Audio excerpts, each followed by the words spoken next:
One day, Jesus was praying in a certain place. When he finished, one of his disciples said to him, "Lord, teach us to pray, just as John taught his disciples." He said to them, "When you pray, say, 'Father, hallowed be your name.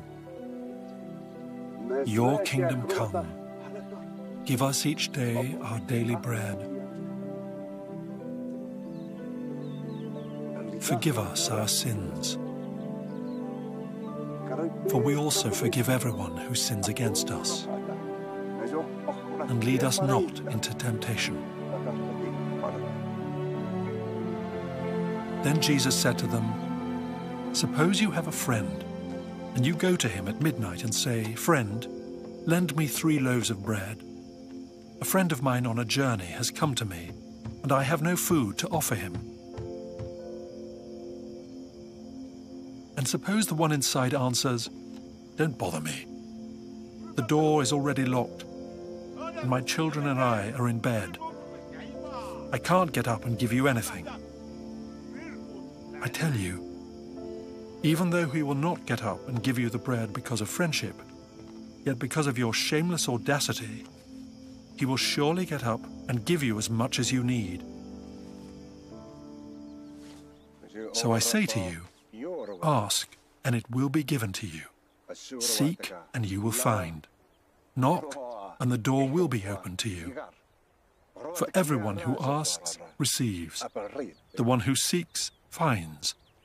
And to the one who knocks, the door will be opened.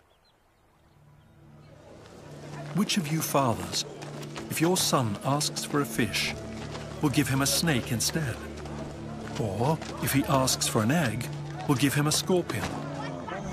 If you then, though you are evil, know how to give good gifts to your children, how much more will your Father in heaven give the Holy Spirit to those who ask him?" Jesus was driving out a demon that was mute. When the demon left, the man who had been mute spoke.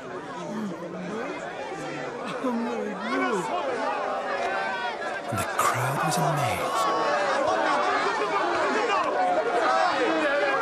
Some of them said, "By Beelzebul, the prince of demons, he is driving out demons." Others tested him by asking for a sign from heaven.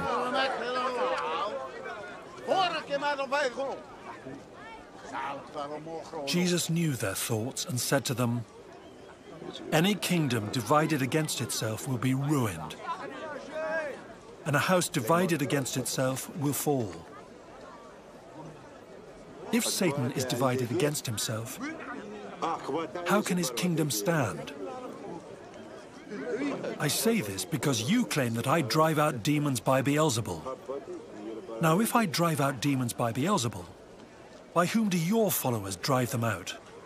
So then, they will be your judges. But if I drive out demons by the finger of God, then the kingdom of God has come upon you.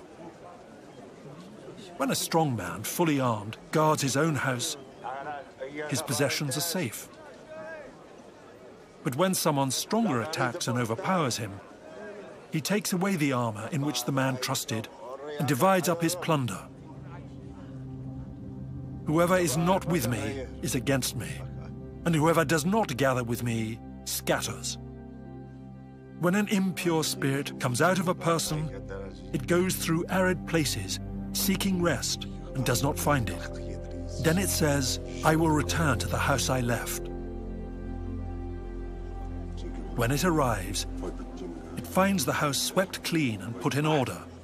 Then it goes and takes 7 other spirits more wicked than itself, and they go in and live there.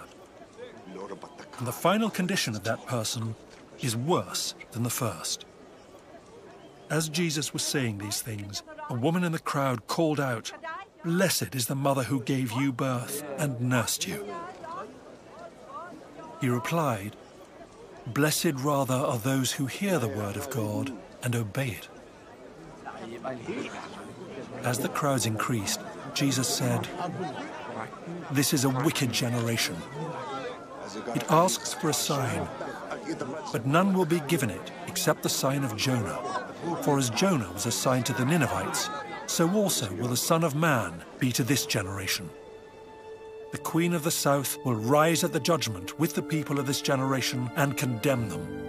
For she came from the ends of the earth to listen to Solomon's wisdom. And now something greater than Solomon is here. The men of Nineveh will stand up at the judgment with this generation and condemn it, for they repented at the preaching of Jonah. And now something greater than Jonah is here.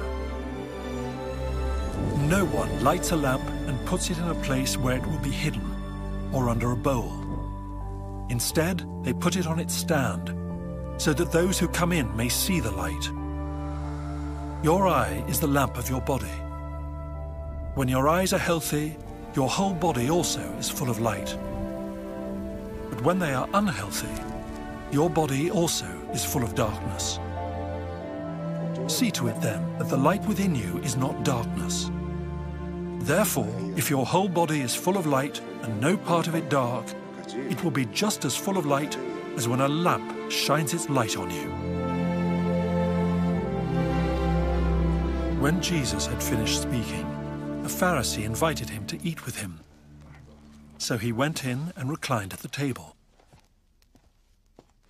But the Pharisee was surprised when he noticed that Jesus did not first wash before the meal.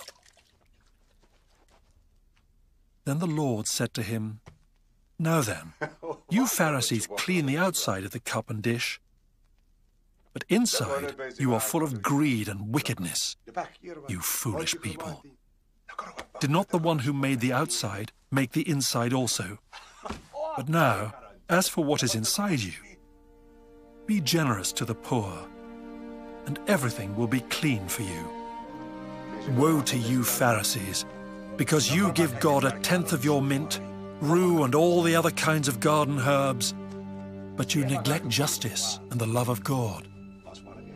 You should have practiced the latter without leaving the former undone. Woe to you, Pharisees, because you love the most important seats in the synagogues and respectful greetings in the marketplaces. Woe to you, because you are like unmarked graves which people walk over without knowing it." One of the experts in the law answered him, "Teacher, when you say these things, you insult us also." Jesus replied, "And you experts in the law, woe to you, because you load people down with burdens they can hardly carry, and you yourselves will not lift one finger to help them. Woe to you, because you build tombs for the prophets, and it was your ancestors who killed them. So you testify that you approve of what your ancestors did. They killed the prophets, and you build their tombs."